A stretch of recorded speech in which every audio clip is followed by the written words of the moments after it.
Hello दोस्तों, कैसे हैं आप लोग। ठीक चल रही है आप लोग की पढ़ाई। 24 अप्रैल बिल्कुल नज़दीक है, तो आप लोग बहुत अच्छे से अपनी पढ़ाई को कंप्लीट कीजिए। देखिए, जितने हम अभी आयोग शुरू किया है हमने यूनिट 10 एमपीपीएससी प्रीलिम्स का, और उसमें हमने प्रयास किया हुआ है कि हर एक चीज़ को बेहतर बताएं और कम से कम समय बताएं। ज़्यादा से ज़्यादा समय नहीं, कोई भी टॉपिक को इतना ज़्यादा हम नहीं खींचें जिससे आप लोग का समय खराब हो। और इसी आधार पे हमने क्या हुआ है, लास्ट में जो दो अभी वीडियोस बनाए हैं, उस दोनों वीडियोस में हमने एक में राष्ट्रीय मानवाधिकार आयोग और राज्य मानवाधिकार दोनों को कवर कर लिया है, और फिर सेकंड वाले में राष्ट्रीय महिला आयोग और राज्य महिला आयोग दोनों कवर कर लिया है। मेन मेन चीज़ सब बता दी है। आप इसको अच्छे से पढ़ेंगे, अच्छे से नोट डाउन करेंगे, तो आप सामान्यतः कोई भी प्रश्न आपसे नहीं छूटेगा। बस इसको रिवीजन करना है, अच्छे से पढ़ना है, और कम से कम 3-4 बार, 5 बार, 6 बार, जितना आप ज़्यादा से ज़्यादा रिवीजन कर सके उतना कीजिए। ठीक है। और आज के क्रम में क्या है, हम लोग को ये पढ़ना है नियंत्रक एवं महालेखा परीक्षक। ये हम लोग का एक प्रकार से क्रम में देखिए 5वां आयोग मान सकते हैं, और एक प्रकार से देखें तो यह वीडियो क्रम में यह तीसरा आयोग है। ठीक है। आप लोग प्लीज़ जो समय में नोटिफिकेशन यूट्यूब में आता है, तो उस प्रकार से आप इसको समय हर एक टाइम में इसको देखकर रिवीजन कर लीजिए, अपने नोट्स बना लीजिए, जिससे आगे के टॉपिक भी आपको टाइम पे मिल सकें और आप उसको बहुत ध्यान से पढ़िएगा प्लीज़। हम बार बार आपसे इसलिए कह रहे हैं क्योंकि जो आपके खुद के नोट्स बहुत इंपॉर्टेंट है, जो आपके लिए बहुत काम आएंगे। चलिए स्टार्ट करते हैं हम लोग। क्या है नियंत्रक एवं महालेखा परीक्षक।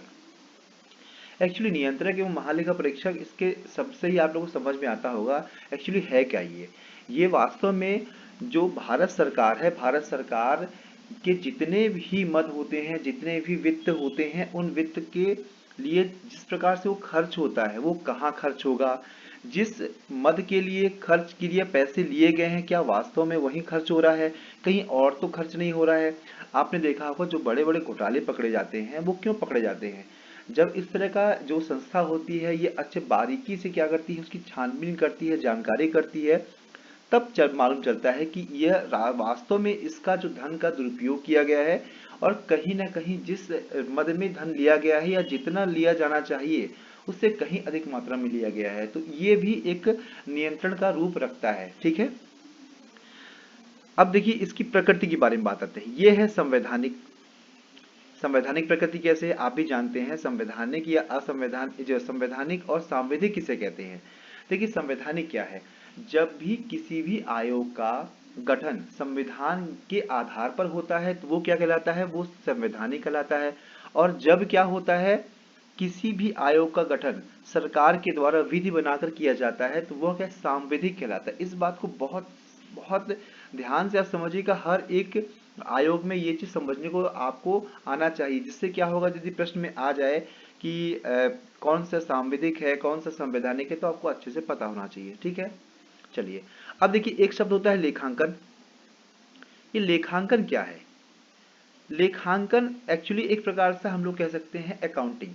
एक प्रकार से जितना भी जो पैसा होता है, लेन देन होता है, जैसे किसी को आपने उधार दिया, किसी से पैसा मिला, कभी ब्याज मिली, जितना भी लेखा जोखा होता है कंप्लीट, उसको व्यवस्थित तरीके से रखना ही क्या कहलाता है, वो आपका लेखांकन कहलाता है। ठीक है। यह एक यह एक कार्यपालिक कार्य है, मतलब कहीं ना कहीं एक व्यवस्थित कार्य है। ठीक है। चलिए अब क्या आते हैं, लेखा परीक्षण क्या है। लेखा परीक्षण एक अर्ध संसदीय कृत्य है। सभी प्रकार की वित्तीय लेन देन के पूर्ण होने के पश्चात लेखाओं की जांच एवं परीक्षण किया जाता है। ठीक है।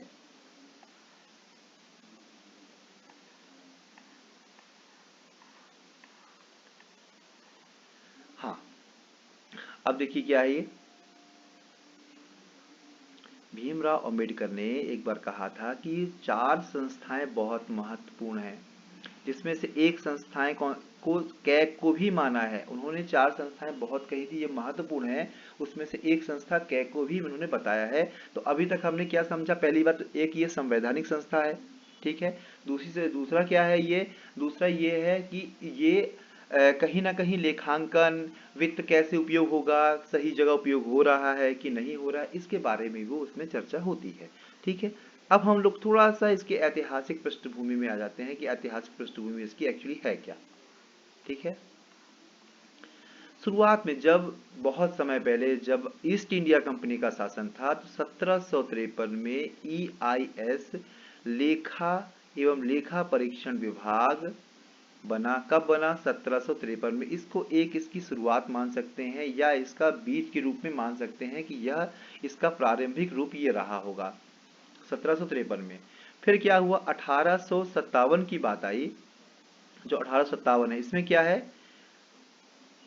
इसमें लॉर्ड कैनिंग ने बंबई, कलकत्ता, मद्रास में महालेखा परीक्षण पद को सृजित किया। 1857 की बात चल रही। देखिए अभी तक क्या है, तीन बातें महत्वपूर्ण हो गई। कौन कौन सी हो गई?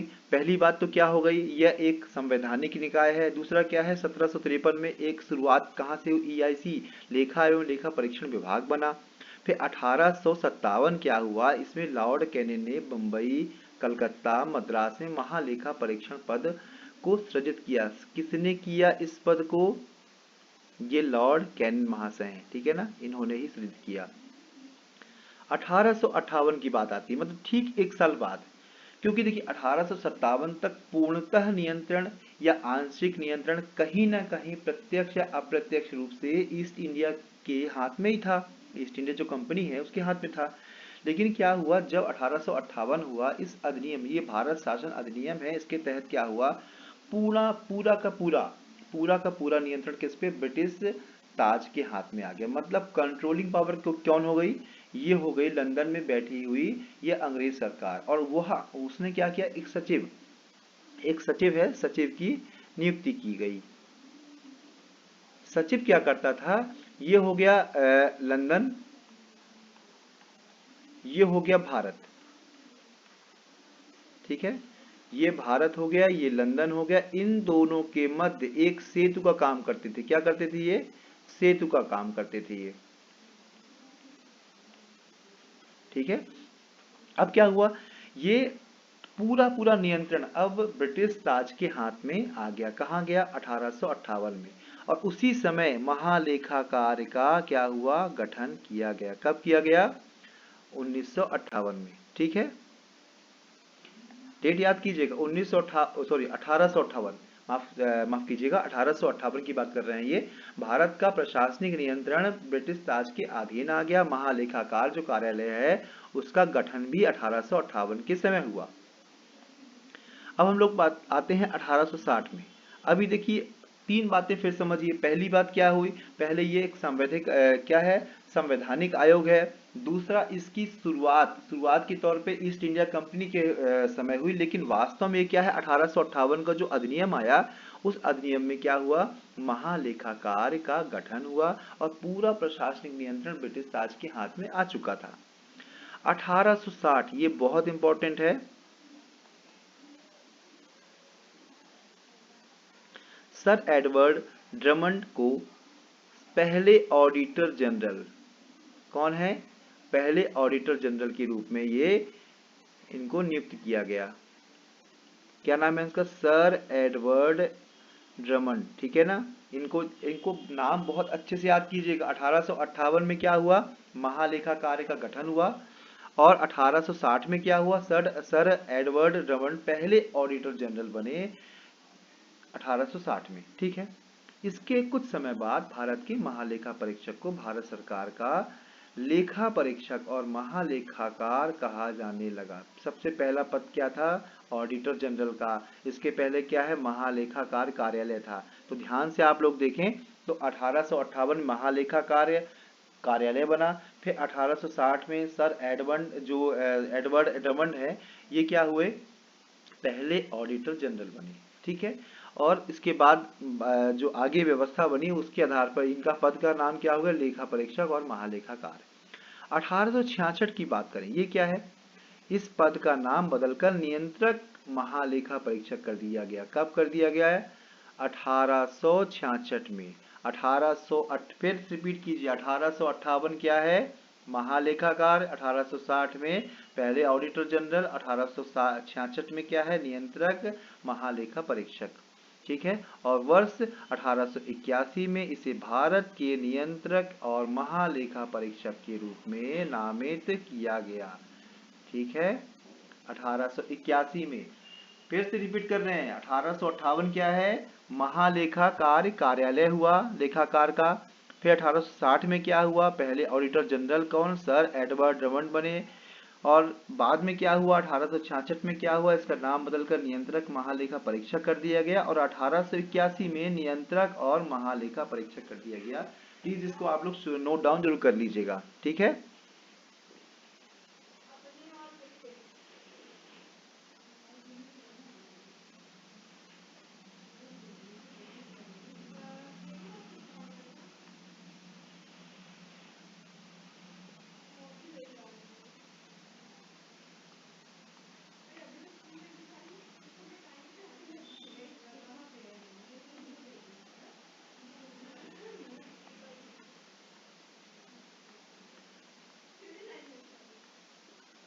ठीक है, अब देखिए कहाँ तक आपको क्लियर हो गया ना, आपको क्या क्या क्लियर हो चुका है अभी।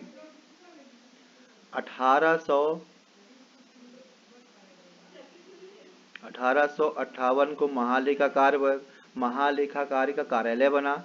फिर 1860 में क्या हुआ, पहले ऑडिटर जनरल कौन बने, एडवर्ड, ठीक है। फिर 1881 सीधा से आते हैं हम लोग, ये नियंत्रक एवं महालेखा परीक्षक उसका नाम बदल गया, क्या हो गया, 1881 में, ठीक है। अब यहाँ आते हैं 1905 की बात करते हैं। 1905 में लेखा परीक्षक विभाग की स्थापना की, महालेखाकार कार्यालय 1858 और 1905 क्या है, लेखा परीक्षक विभाग, ठीक है। अब 1919 का एक अधिनियम आया था, उसके आधार पर क्या है, महालेखा परीक्षण को सरकारी नियंत्रण से मुक्त कर दिया गया, क्योंकि इस पद को वैधानिक दर्जा दिया गया है। इसमें क्या कहा गया है कि भाई कहीं ना कहीं हम इनको सरकारी नियंत्रण से, गवर्नमेंट के कंट्रोल से दूर कर देंगे। यदि आप खुद सोचो ना, यदि कंट्रोल में रहेंगे तो क्या होगा, सब कुछ हमारे गवर्नमेंट ही पैसा खर्च कर रही है और गवर्नमेंट ही कंट्रोल रखेगी, तो क्या होगा, वो जैसा बोलेगी वैसे ही लोग परीक्षण करेंगे। तो 1919 के आधार पर क्या कर दिया गया, इसको अलग कर दिया गया, वैधानिक इनको दर्जा दे दिया गया और उसको मुक्त कर दिया गया कि भाई अब आप किसी भी नियंत्रण में नहीं है। 1935 का अधिनियम, ये क्या है, 1935 के एक्ट में इसे संघीय न्यायालय के न्यायाधीश के समान सुरक्षा प्रदान की गई। 1935 के एक्ट में क्या हुआ, संघीय न्यायालय न्यायाधीश के समान सुरक्षा मिली। 1919 में इसे सरकारी नियंत्रण से मुक्त कर दिया गया। 1905 में लेखा परीक्षक विभाग की स्थापना की। फिर से रिपीट करते हैं हम लोग, 1858 में क्या है, महालेखाकार का क्या हुआ, कार्यालय बना। 1860 में पहले ऑडिटर जनरल बने। 1881 में क्या हुआ, पूरा ये जो महालेखाकार का है, इसको पूरा नाम क्या कर दिया, नियंत्रक एवं महालेखाकार कर दिया गया। 1905 में क्या हुआ, लेखा परीक्षण परीक्षक विभाग की स्थापना हुई। 1919 में इसको वैधानिक दर्जा भी दिया गया, साथ में सरकारी नियंत्रण से मुक्त भी कर दिया गया। फिर 1935 का अधिनियम में इसके तहत के संघीय न्यायालय यह इसके तहत क्या हुआ, न्यायाधीश के समान सुरक्षा इसमें दी गई, ठीक है। अब 1936 की बात करते हैं। 1936 में क्या है, 1936 है, लेखा और लेखा परीक्षक आदेश ने महालेखा परीक्षक के उत्तरदायित्वों और लेखा परीक्षा कार्यों का प्रावधान किया गया है। ये 1936 की बात है, ठीक है। चलिए आगे बढ़ते हैं, और यहाँ तक क्लियर हो गया। अभी तक जो भी हमने पढ़ा वो स्वतंत्रता के पहले की बात है, जब अंग्रेज यहाँ पे आए, अंग्रेज क्या, ईस्ट इंडिया कंपनी जैसे आई, उसके बाद ब्रिटिश ताज के हाथों में शासन हुआ। ये सब पूरी व्यवस्थाएं अभी तक कहाँ चलती गई, ये चलती गई किसमें, यह स्वतंत्रता के पूर्व की बात है। अब हम लोग यदि बात करें तो स्वतंत्रता के पश्चात की बात करें।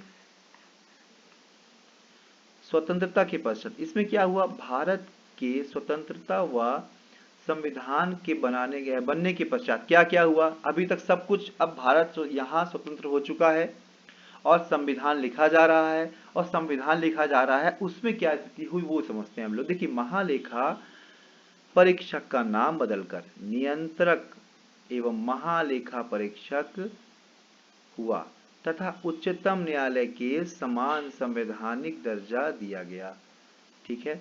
क्या किया गया इसमें, संवैधानिक दर्जा दिया गया, संवैधानिक, ठीक है।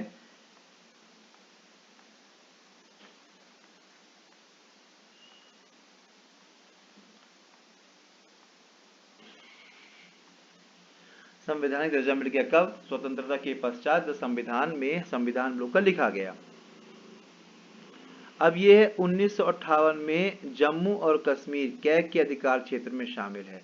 मैंने 1958 की बात है, उसमें जम्मू और कश्मीर को कैग के अधिकार क्षेत्र में शामिल कर दिया, क्योंकि आज के समय में तो सब शामिल है, क्योंकि जब से नियम नया आ गया है 5 अगस्त 2019 की बात है ना, उसमें क्या हुआ था, सब कुछ क्या कर दिया गया था, एक एक्ट पास करके जम्मू कश्मीर को विशेष राज्य के दर्जा से हटाकर 370 खत्म कर दी गई थी, और ये क्या हो गया, जम्मू कश्मीर भी सामान्य राज्य की तरह हो गया था।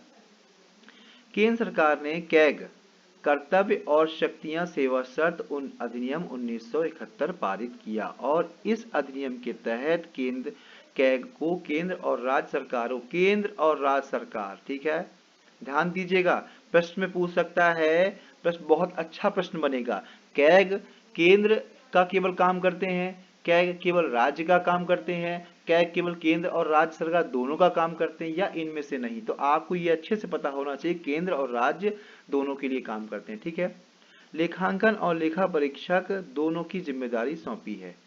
1976 में इस अधिनियम में संशोधन किया गया। 1976 में क्या किया, संशोधन कर दिया गया, इसमें लेखांकन संबंधी दायित्वों से मुक्त करके उसको कार्यों को केवल लेखा परीक्षण तक सीमित कर दिया गया। देखिए पहले क्या था, लेखांकन भी काम था, तो लेखांकन क्या, अकाउंट्स मेंटेन करना, ये सब करना, तो ये भी एक बड़ा काम था, तो उससे हो सकता है बहुत बेहतर कार्य वो कैग नहीं कर पा रहा था। तो 1976 में क्या कर दिया गया, इसको लेखा परीक्षण तक क्या है, केवल सीमित कर दिया गया, इसका लेखांकन का काम इसको क्या कर दिया, उससे हटा दिया गया, ठीक है। यहाँ तक क्लियर हो गया? चलिए अब हम इसके लिए आते हैं। नियंत्रक एवं महालेखा परीक्षक है, इसमें जो संविधान है, संविधान में आप देखेंगे तो भाग क्या है, 5, भाग 5 अध्याय 5 में वर्णित है। क्या वर्णित है? संविधान में जो इसके संबंधित अनुच्छेद हैं 148 से लेकर 151 के बीच हैं। कितने हैं? ये प्रश्न बहुत अच्छा बन सकता है, ये भी इंपॉर्टेंट प्रश्न है, ठीक है ना। आप समझिए 148 से 151 के बीच में संबंधित अनुच्छेद है नियंत्रक एवं महालेखा परीक्षक कैग से। पूछ सकता है कि ये क्वेश्चन आ सकता है, स्टार्टिंग वो 147 से कर दे, लास्ट 152 कर दे, या कुछ भी कर दे, जिससे आपको ये पता होना चाहिए 148, 149, 150 और 151, मतलब टोटल 4 कितने हो गए, टोटल 4 अनुच्छेद क्रम से आप देखें तो आपको देखने को मिलेंगे इसमें। अब हम थोड़ा थोड़ा यदि इसके विस्तार समझें, हालांकि आगे और विस्तार समझेंगे, लेकिन यदि हम समझते हैं कि क्या है 148 में, क्या है 148 में इसके कैग के पद का प्रावधान है। 149 में क्या है, कर्तव्य और शक्तियां हैं। 150 में क्या है, संघ और राज्यों का लेखा है, लेखा प्रारूप है। और 151 में क्या है, कैग का प्रतिवेदन। आपको ध्यान होगा शायद ये ही एमपीपीएससी 2019, शायद 2019 में ही प्रश्न आया था कि जो कैग है उसके कर्तव्य और शक्तियां किस में दिए हैं, 148 में दिए हैं, 149 में दिए हैं, 150 में दिए हैं, 151 में दिए। तो ये आंसर क्या हो गया, 149। ये एग्जाम में आया था, बहुत लोगों को गलत भी हो गया था, क्यों, क्योंकि ज्यादा अंदर से पढ़ा ही नहीं था उन लोगों ने। तो ये क्या हो गया, 149 में कर्तव्य एवं शक्तियां हैं। 150 में क्या है, राज्य और राज्यों का लेखा प्रारूप, मतलब किस तरह से लेखा रखे जाएंगे, मतलब किस प्रकार से खर्च रखे जाएंगे, किस प्रकार से ब्यौरा रखा जाएगा, यह इसके बारे में क्या है 150 में दिया गया अनुच्छेद में। 151 क्या है, कैग प्रतिवेदन सौंपेगा, मतलब पूरी रिपोर्ट, कंप्लीट रिपोर्ट बनाएगा और वो सौंपेगा, इसकी जानकारी दी है 151 में, ठीक है। अब देखिए एक बहुत इंपॉर्टेंट चीज है, संविधान में कैग जो है, इसकी योग्यता, इसका कार्यकाल, इसका वेतन, इसकी सेवा शर्तें और कर्तव्य एवं शक्तियों, इसके बारे में कोई भी चर्चा नहीं की गई है। ध्यान दीजिएगा, संविधान में कोई चर्चा नहीं की है, जो भी है वो संसद एक नियम बनाकर उनकी सैलरी, उनके लिए बाकी वेतन या जो कार्यकाल, ये सबकी बात करती है। लेकिन वास्तव में जो संविधान के मूल स्वरूप में ये चीज आपको देखने को नहीं मिलेगी, ठीक है। ये क्लियर हो गया आपको। 148 में क्या है, याद करने लायक है, 148 में क्या है, कैग के पद का प्रावधान है। 148 के बाद 149 की बाद क्या है, इसमें कर्तव्य एवं शक्तियां हैं 150 में, संघ एवं राज्यों के लेखा प्रारूप हैं 151 में, कैग का प्रतिवेदन है। ठीक है,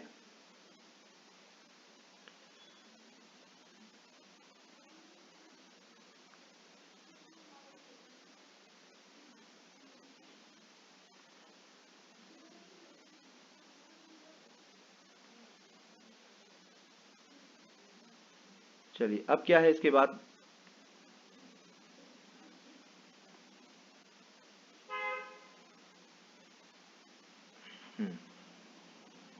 ये हो गया।